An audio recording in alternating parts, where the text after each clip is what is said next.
Every word you have ever spoken, every joke, every argument, every quiet "I love you," all of it traces back to one single thing: the very first human who ever talked. Somewhere, deep in the past, a mind took a plain, meaningless sound and filled it with meaning. And human language was born. It might just be the single most important thing our whole species ever did. It quietly built everything else. So here is a very simple question, with a maddening answer. When did it happen? When did human beings actually start to talk? And the honest truth is that we do not really know. It is one of the single hardest questions in all of science. Because there is no recording of the first word, no fossil of a sentence. Speech leaves almost no trace behind at all. The very first conversations in human history vanished into the air the instant they were spoken, and were gone forever. And yet, clever scientists have found some ingenious ways to chase the ghost of that first word. So let us follow the clues. First, you have to really grasp why this is so brutally hard. When you dig up the deep past, you find bones, stone tools, and old ashes. Hard things that can survive for ages. But talking is not made of stone. It is made of breath and movement and sound. The tongue, the lips, the vocal cords, and the busy brain that runs it all. Soft tissue, every single bit of it. And soft tissue rots away to nothing. So we can never dig up an ancient voice box and simply press play to hear how it once sounded. A spoken word exists for less than a second, and then it is gone. It fossilizes absolutely nothing. It is a bit like trying to work out when people first started to laugh, or first fell in love. The direct evidence simply is not there. So scientists turned into detectives. If they cannot find the words themselves, they hunt for the clues left behind by the body that made them. The very first clues are hidden inside the skeleton itself. To speak, you need incredibly precise control over your tongue, your throat, and your breath. Deep in your throat sits a tiny, floating, horseshoe-shaped bone called the hyoid. It anchors all the muscles of your tongue. It is the only bone in your whole body attached to no other bone. And its shape hints at how well the tongue could move.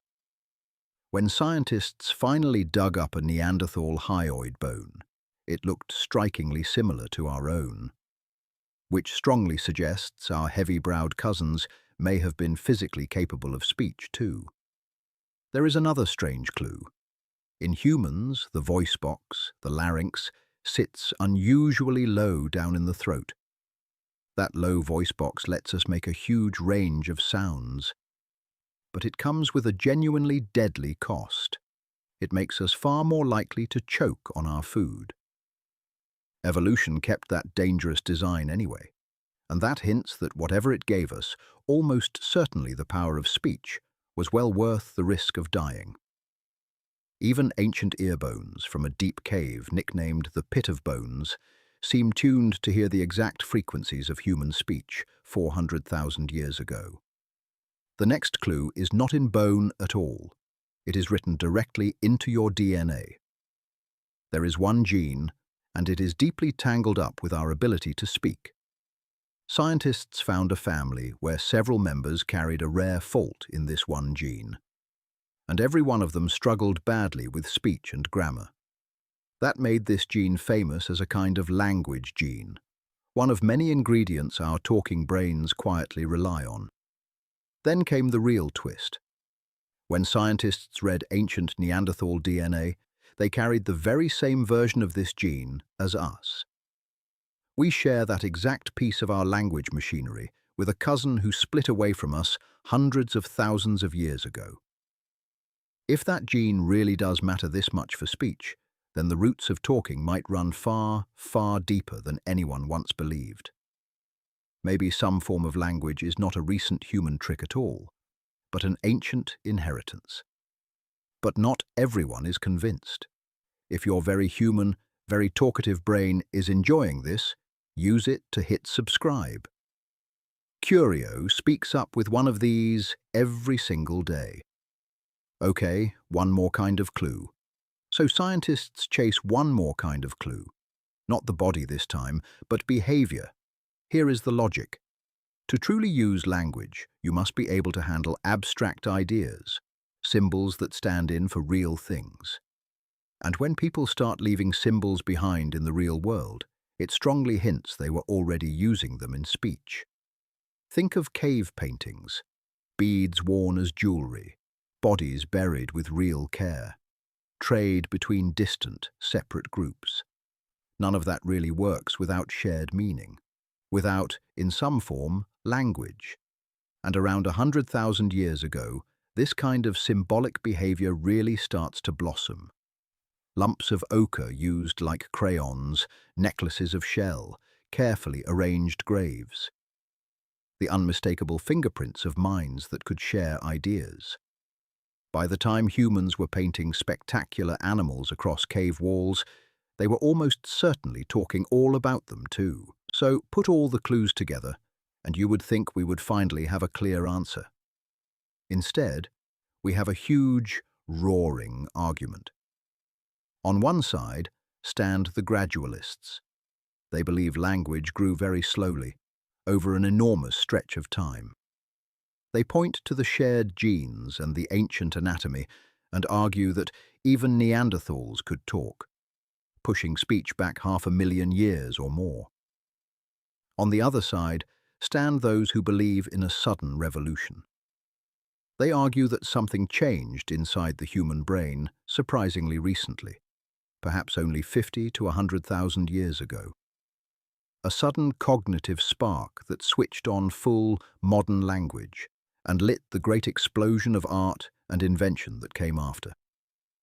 One camp sees a slow, patient sunrise stretching back into deep time. The other sees a single sudden lightning strike. And right now, the plain, honest truth is that the evidence just does not clearly settle it. So, when did humans start talking? The most honest answer is a frustratingly wide one. Somewhere between about 50,000 years ago and possibly more than a whole million. Full, complex, modern language, the exact kind you are effortlessly understanding right now, is usually placed within the last 100,000 years or so. But simpler forms, a proto-language of gestures, calls, and a few shared sounds, may reach back far, far deeper still. It probably did not just switch on like a light. It far more likely grew, piece by piece, over an enormous span of time. From a single pointed finger, to a sharp warning cry, to a name, to a whole story told around a fire. Each small step passed down, built upon and enriched by every generation that came after. The first true word, whenever it was actually spoken, is lost to us forever. But its echo lives on in every sentence we speak. It is a strange thing to sit with. For a huge part of our story, our ancestors may have lived in something close to silence, getting by on gestures, expressions, and simple sounds, but without the rich flood of words that you swim in every single day. And then, slowly or suddenly, that changed. And it changed absolutely everything. Language let us finally share what was hidden inside our own heads. To teach, to plan, to lie, and to dream out loud together. It let hard-won knowledge outlive the person who found it, passed on in words instead of dying with them. Everything we have ever built, every story, every science, grew out of that first faint flicker of talk. So the next time words just fall out of your mouth, with no effort at all, pause for 1 single second. You are using the most powerful tool our species ever invented, one so ancient that its very beginning is hidden from us. The first word is a mystery we may never fully solve, but you are speaking its descendants every single day. Stay curious.